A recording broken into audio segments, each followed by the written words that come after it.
Form से जूझ रहे सचिन तेंदुलकर को संन्यास ले लेना चाहिए।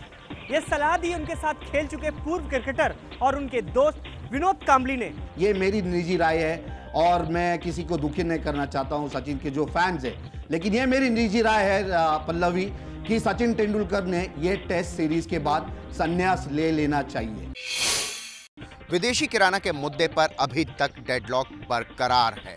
हालांकि सारे दलों की अपनी अपनी राय है, अपनी अपनी बातें हैं, लेकिन उसके तमाम राजनीतिक मायने हैं। सरकार के लिए केवल राहत वाली बात ये रही कि अभी तक समाजवादी पार्टी और बीएसपी भी एफडीआई का विरोध तो कर रही थी, लेकिन आज थोड़ी सी नरम दिखी। उन्होंने कहा कि इस पर चर्चा होना चाहिए, लेकिन किसके अंतर्गत हो इस पर कोई उनको बहुत ज़्यादा उन लोगों ने जोर नहीं दिया।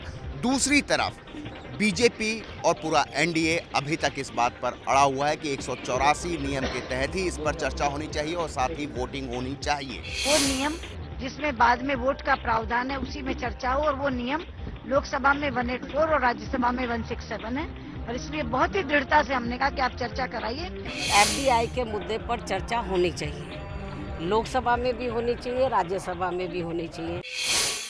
राम जेठमलानी के पार्टी से निलंबन के बाद अब सवाल उठ रहे हैं कि गडकरी के खिलाफ आवाज उठाने वाले शत्रुघ्न सिन्हा और यशवंत सिन्हा जैसे दूसरे नेताओं का क्या होगा। बीजेपी अध्यक्ष नितिन गडकरी के खिलाफ राम जेठमलानी की मुहिम में बीजेपी के वरिष्ठ नेता यशवंत सिन्हा और शत्रुघ्न सिन्हा भी खुलकर सामने आए थे।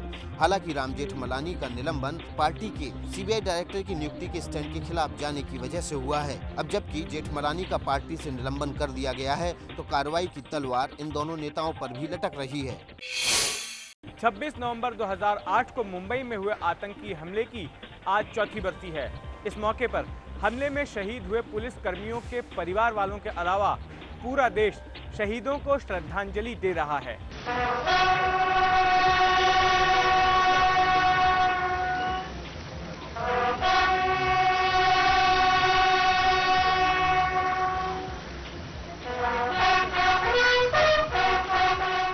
आज सुबह मुंबई के मरीन लाइंस के पुलिस जिमखाना में शहीदों को श्रद्धांजलि दी गई। शहीद स्मारक पर हेमंत करकरे की पत्नी कविता करकरे, विजय सालस्कर की बेटी दिव्या सालस्कर समेत तमाम लोगों ने शहीदों को श्रद्धांजलि दी। अभी तो लड़ाई शुरू हुई है, क्योंकि किसी को भी नहीं लग रहा है, अभी जो ये परिवार बैठा है मार्टियर्स का, किसी को नहीं लग रहा है कि ये अंत है, क्योंकि किसी को फांसी लेने से हमारे पति या इसके पापा वापस नहीं आने वाले। इस मौके पर आतंकवाद विरोधी फ्रंट के अध्यक्ष MS बिट्टा ने भी शहीदों को श्रद्धांजलि दी।